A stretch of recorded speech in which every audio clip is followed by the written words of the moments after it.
Hi guys, this is me, Shay Lia. I recently released my new project called Facets, and I realized I never shared with you the process of it. So let's start with track 1, High. Crazy.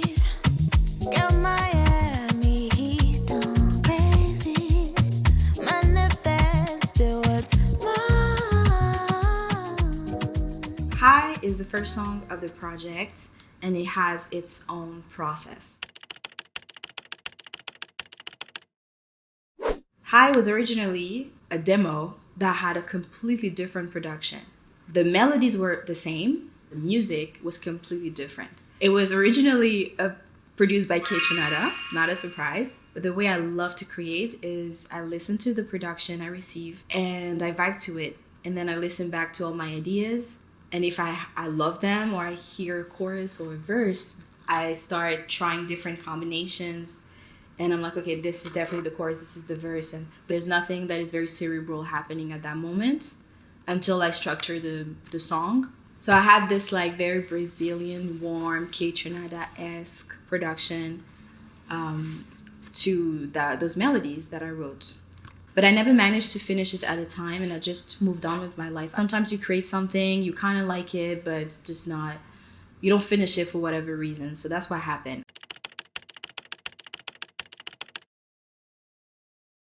Fast forward 2023, I was on a vacation in Miami, and I had Facets in mind because I was trying to finish Facets.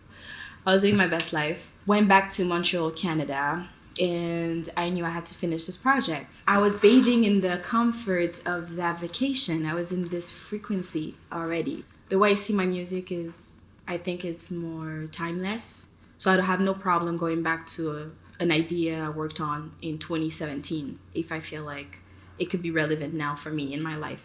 So that's what I did. I was finishing new songs, but I was also like checking on the older demos to see if there's something in there that was speaking to me.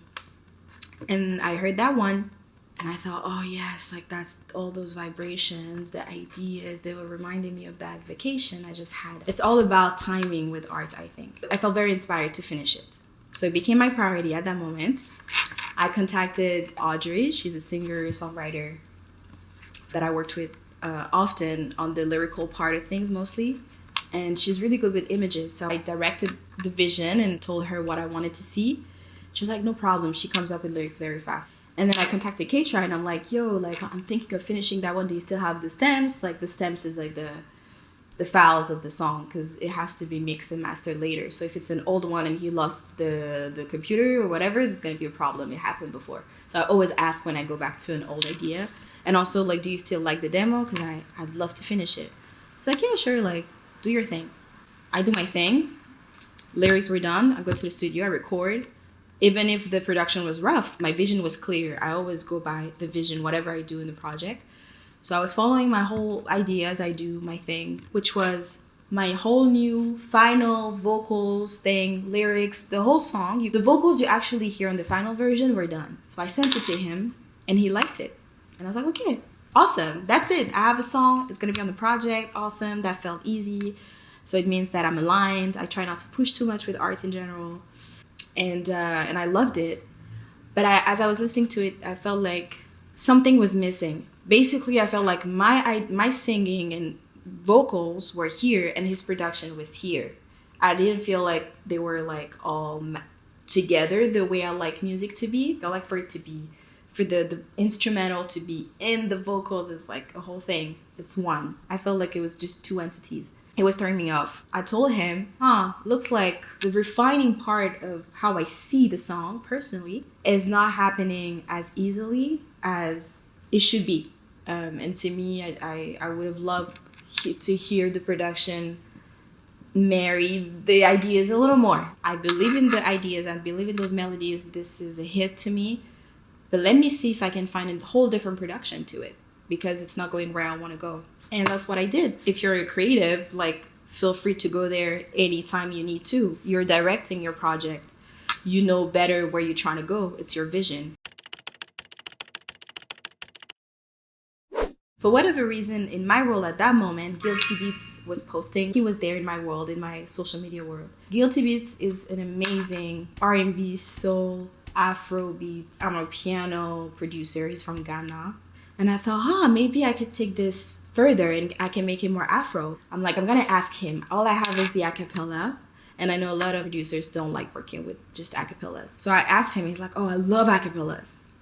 Which is very telling because I was like, okay, if he loves acapellas, it means he's good with vocal production. He knows how to create around vocals, so he will make them shine. And I'm like, okay, well, it's a little time sensitive. Can you this is the, here it is, but also these are my limitations. Do you think you can come up with a first version anytime soon?